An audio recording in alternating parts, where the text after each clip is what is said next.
To fix the issue of your site note appearing in Google, start by visiting a specific website and logging in with your email and password. Once logged in, you'll have access to your account and can investigate domain-related issues. If you encounter problems, troubleshooting steps are available, including checking that your email address is correct and ensuring your domain is connected.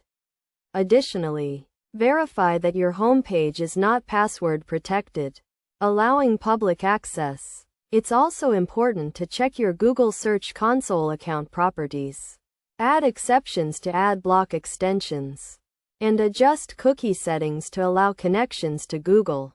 Clearing your browser's cache and cookies may also resolve the issue, and trying a different browser can be helpful. If the problem persists, contact customer care for further assistance. Following these steps should help resolve the issue and improve your site's visibility in Google.